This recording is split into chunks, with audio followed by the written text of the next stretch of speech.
من يهده الله فلا مضل له ومن يضلله فلا هادي له ونشهد أن لا إله إلا الله وحده لا شريك له ونشهد أن سيدنا وسندنا وشفيعنا وحبيبنا ومولانا محمدا صلى الله عليه وسلم قال الله تبارك وتعالى في كلامه المجيد أعوذ بالله من الشيطان الرجيم بسم الله الرحمن الرحيم إن الله لا يغير ما بقوم حتى يغيروا ما بأنفسهم صدق الله العظيم. محترم حضرات، عزیز بستی والوں، اسلام کے غیور نوجوانوں، دور دراز سے آئے ہوئے مہمان کرام، آپ ہماری دعوت کے اوپر بڑی محبت سے ہمارے جلسے کے اندر حاضر ہوئے ہیں. سب سے پہلے آپ حضرات کا تہہ دل سے شکر ادا کرتا ہوں.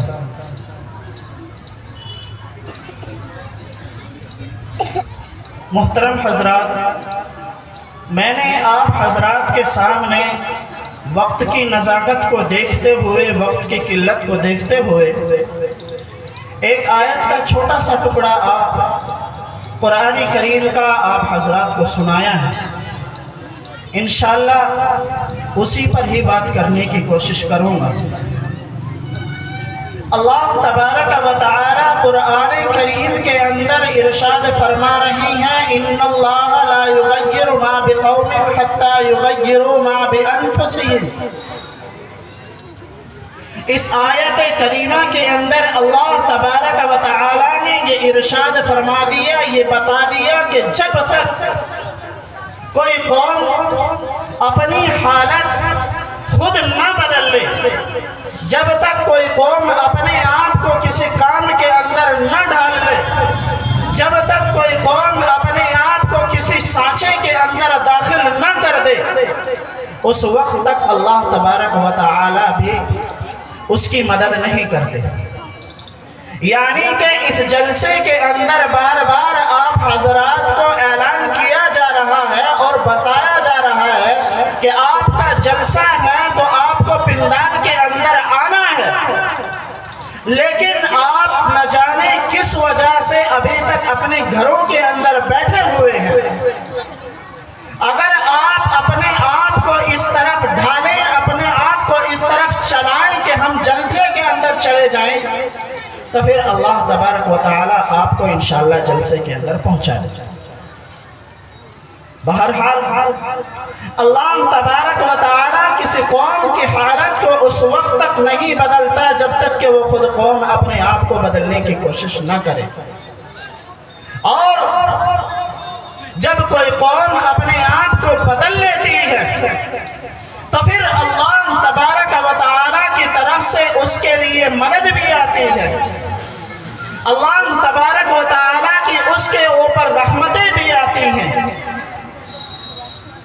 اور انشاءاللہ وہ اس کام کے لیے تیار بھی ہو جاتا ہے. لیکن آج مسلمانوں نے اپنے آپ کو اس طرح سے رکھا ہے کہ جس طرح سے پہلے شخصیات، پہلے لوگ کہتے تھے کہ پڑا پڑا رہ گیا، کروٹ نہیں لیتا. آج مسلمانوں کو جتنا چاہیے سمجھا دیا جائے ان کو سمجھ نہیں آتے. حالانکہ اللہ تبارک و تعالی نے دنیا کے اندر مسلمانوں کو بھیجا اور مسلمانوں کو بھیجنے کے بعد بھی اللہ تبارک و تعالی نے دنیا کے اندر مسلمانوں کو عزت اور احترام عطا کیا کہ مسلمان اگر کوئی کام شروع کرتا تھا، اگر کسی کام کے اندر لگ جاتا تھا، اگر مسلمان کا نام کہیں لیا جاتا تھا تو غیروں کے تاج و تخت لرز اٹھتے تھے. لیکن آج ہے کہ مسلمانوں کا نام اگر لیا جاتا ہے تو غیر شیر ہو جاتے ہیں. اس میں ہماری وجہ ہے. اللہ کے نبی علیہ السلام کی ایک حدیث مبارکہ ہے. حضرت علی رضی اللہ تعالیٰ عنہ ارشاد فرماتے ہیں کہ اللہ کے نبی علیہ السلام نے یہ ارشاد فرمایا کہ عن قریب ایک ایسا زمانہ آنے والا ہے، عن قریب ایک ایسا وقت آنے والا ہے کہ اس میں صرف اور صرف اسلام کی روح باقی رہے گی، اسلام کا نام باقی رہے گا. یعنی کہ اس کی روح ختم ہو جائے گی. اسلام کو ماننے والے لوگ بہت کم ملیں گے، اسلام کا نام لینے والے لوگ بہت زیادہ ملیں گے. اسلام کے طرز و تکلم چھوڑ دیں گے، اسلام کا پہناوا چھوڑ دیں گے، اسلام کیا عقیدے اور کیا چیز کو قبول کرتا ہے اس کو ختم کر دیں گے. غیروں کے طریقے کو اپناتے ہوئے چلے جائیں گے، غیروں کے طریقے کو اپنا کر اس کو گلے سے لگائیں گے، غیروں کے کپڑے پہنیں گے، غیروں کی طرح بال کٹائیں گے. حالانکہ نبی علیہ السلام نے ہم کو اس چیز کی تعلیم نہیں دی. کیا اللہ کے نبی علیہ السلام نے ہمیں اسی کا سبق پڑھایا تھا؟ کیا نبی علیہ السلام نے ہمیں اسی کی تعلیم دی تھی؟ کیا ائمہ اربعہ نے ہمیں اسی کی طرف چلنے کو کہا تھا؟ کیا وقت کے نامور علماء کرام نے ہمیں اسی جانب چلنے کو کہا؟ نہیں میرے بھائیو، ہرگز نہیں. تمام کے تمام نے صرف اللہ تبارک و تعالیٰ کے وحدہ لا شریک لہ کی عبادت کرنے کی تعلیم دی. تمام کے تمام علماء کرام نے صرف اللہ رب العزت کی عبادت کرنے کا حکم دیا. اسی کو اللہ کے نبی علیہ السلام نے ارشاد فرما دیا تھا کہ اسلام صرف نام کا رہے گا. ایک وقت تھا کہ یہودیوں نے سمجھا تھا کہ ہماری ایک قوم ہے جس کا نام یہودیت ہے. ایسے ہی نصرانیوں نے سمجھا تھا کہ ہماری ایک قوم ہے جس کا نام نصرانیت ہے. سکھوں نے سمجھا تھا کہ ہماری ایک قوم ہے جس کا نام سکھ ہے. ہریجنوں نے سمجھا تھا کہ ہماری ایک قوم ہے جس کا نام ہریجن ہے. ٹھاکروں نے سمجھا تھا کہ ہماری ایک قوم ہے جس کا نام ٹھاکر ہے. میرے بھائیوں، آج مسلمانوں نے بھی اپنے آپ کو صرف ایک قوم سمجھ رکھا ہے.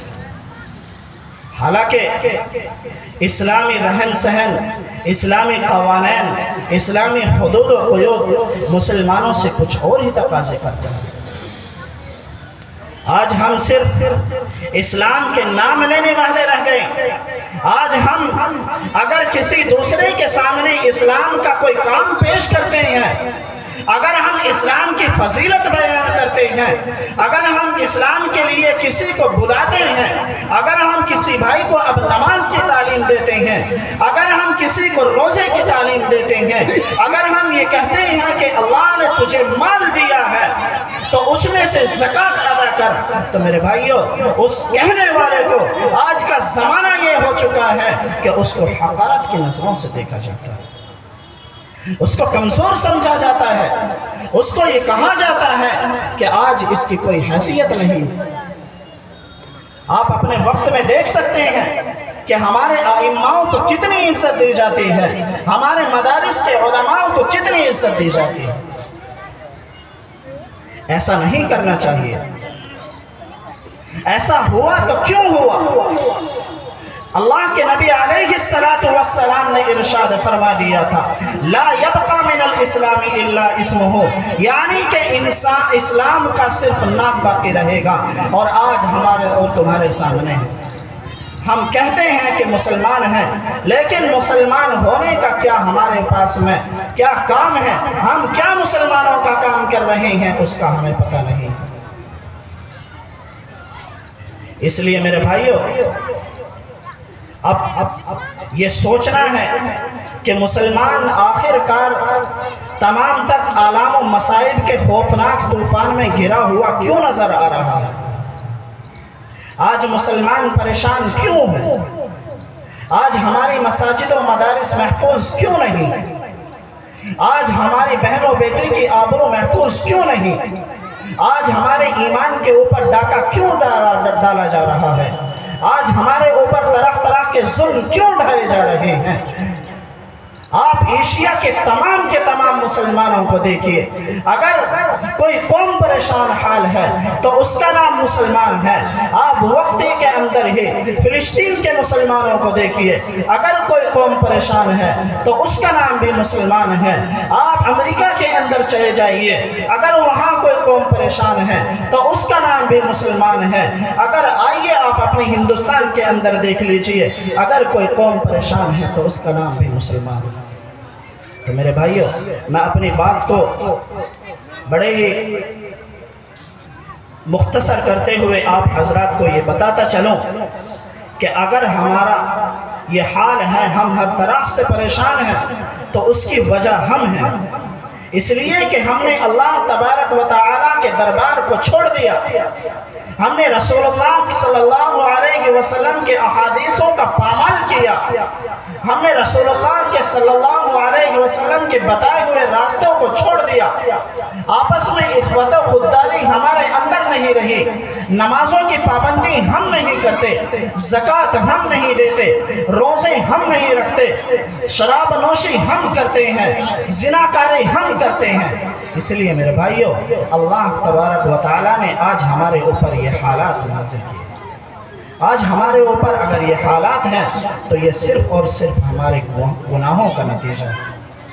دعا کیجئے اللہ تبارک و تعالی ہم سب کے مغفرت فرمائے، ہم سب کو معاف فرمائے اور ہمارے اوپر سے یہ نازک حالات کو دور فرمائے۔ آمین۔ وآخر دعوانا ان الحمدللہ۔